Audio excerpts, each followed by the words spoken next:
Bismillahirrahmanirrahim. Assalamualaikum warahmatullahi wabarakatuh. Waalaikumsalam warahmatullahi wabarakatuh. Alhamdulillahirabbil alamin wa bihi nasta'in wa ala umuri dunya waddin wa ala alihi wa sahbihi ajmain. Amma ba'du. Asyhadu alla ilaha illallah wa asyhadu anna Muhammadan abduhu wa rasuluh. La nabiyya wa rasulah ba'da amma ba'du.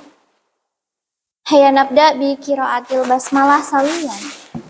Bismillahirrahmanirrahim. Kaifa halukunna? Alhamdulillah innana bil khair. Ya, thayyib. Alhamdulillah pertemuan kali ini kita akan membahas tentang keutamaan menghafal Al-Quran.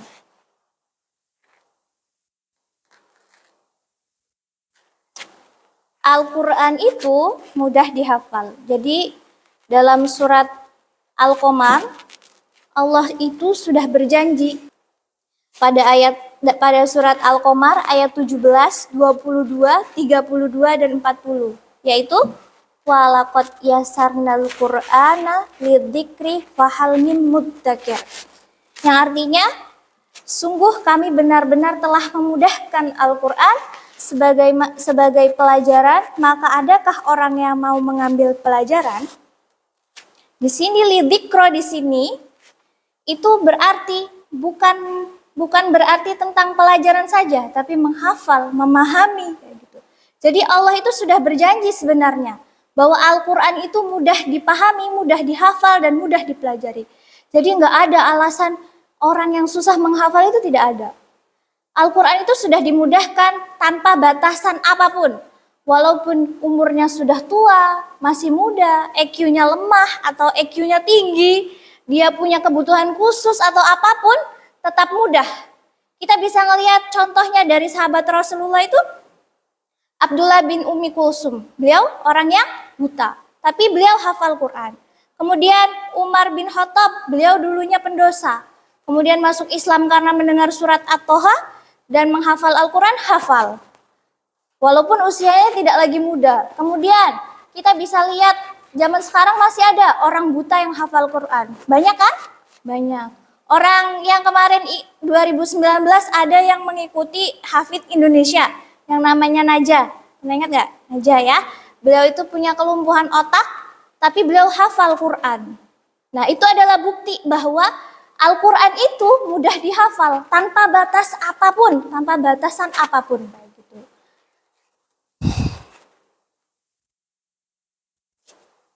Keutamaan menghafal Al-Quran.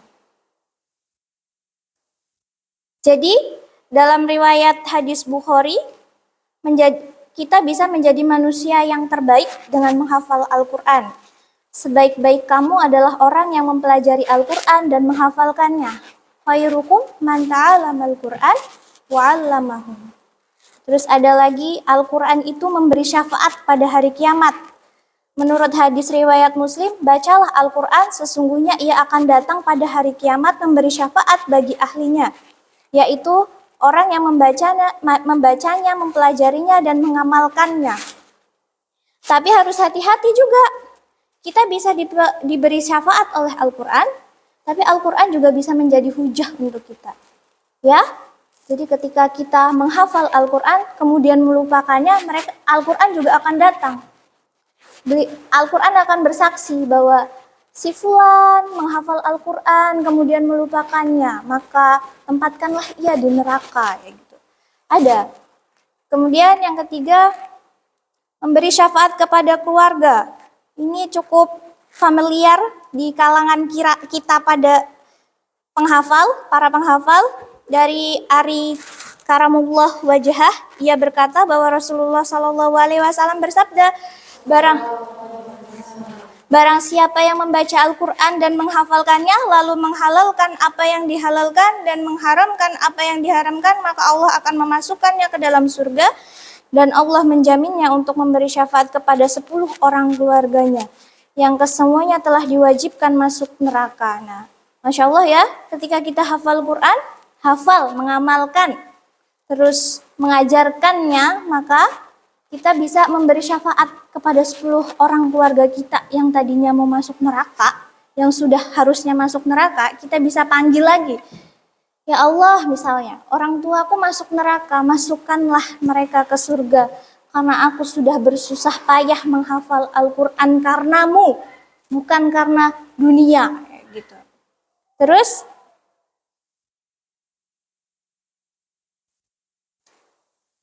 menempati tingkat tertinggi di surga. Dari Aisyah radhiyallahu anhu, ia berkata bahwasanya Rasulullah Shallallahu alaihi wasallam bersabda, Sallallahu alaihi wasallam. jumlah tingkat-tingkat surga sama dengan jumlah ayat-ayat Al-Qur'an. Maka tingkatkanlah surga tingkatan surga yang dimasuki oleh penghafal Al-Quran adalah tingkat yang paling atas, di mana tidak ada tingkat lagi sesudah itu. Masya Allah. Ada yang nggak mau masuk surga? Nggak ada.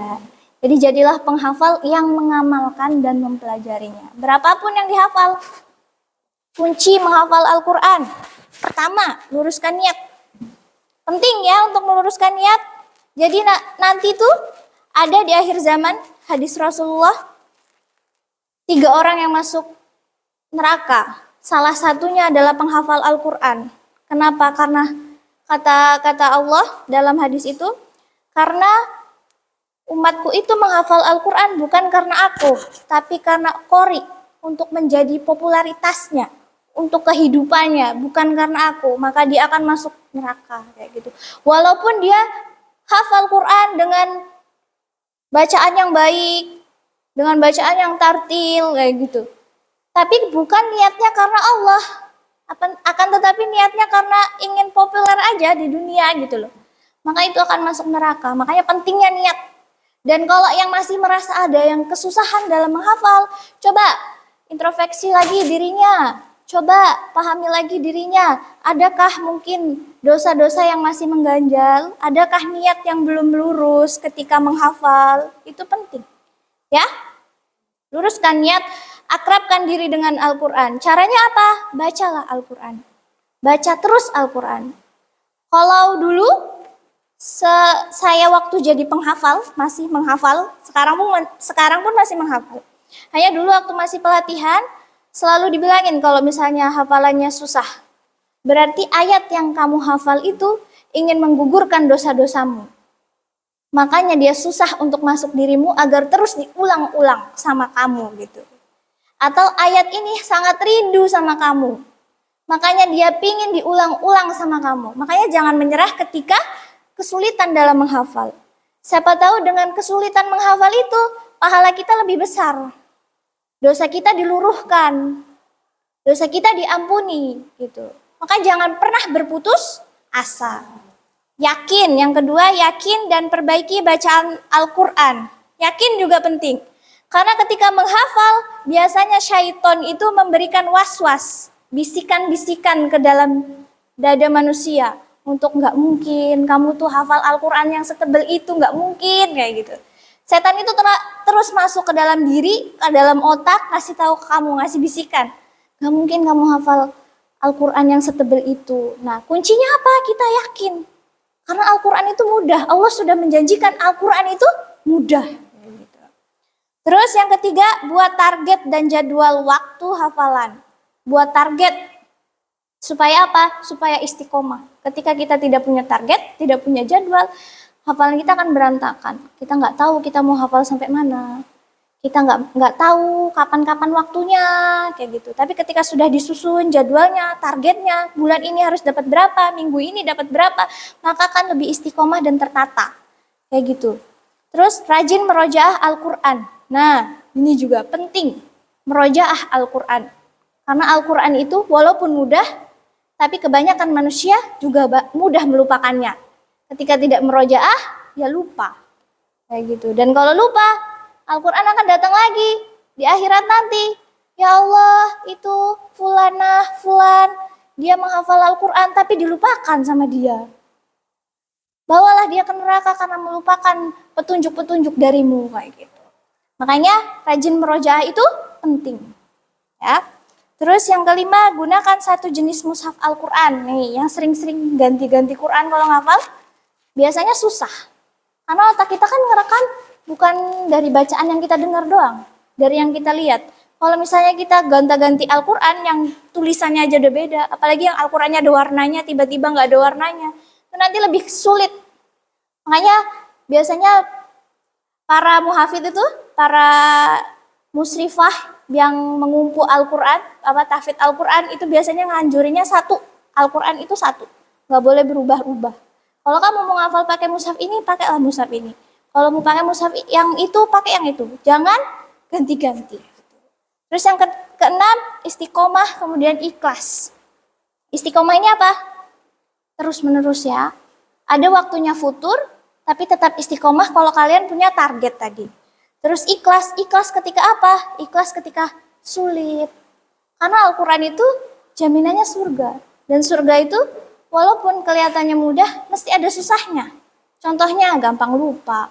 Terus ada ayat yang memang dia perindu sama pembacanya, sehingga sulit dihafal. Begitu ya.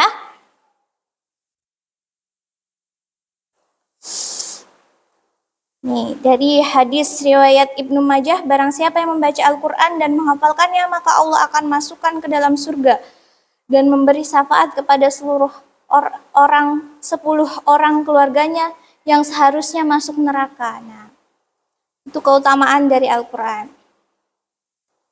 Ya, mulai sekarang semangat ya hafalannya ya. Ya, semangat merojaahnya.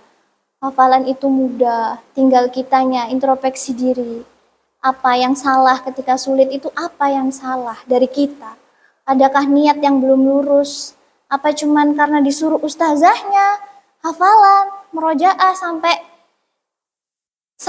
sulit kayak gitu loh. Cuman niatnya cuman biar menggugurkan kewajiban aja gitu. Coba perbaiki. Coba ganti jadi niatnya karena Allah.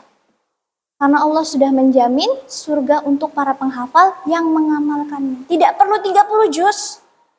1 juz cukup, yang penting diamalkan dan dipelajari. Gitu. Ya? Nah, ada pertanyaan sampai di sini? Tidak? Cukup ya? Wabillahi taufiq wal hidayah. Oh ya. Let's close our class by reciting hamdalah together.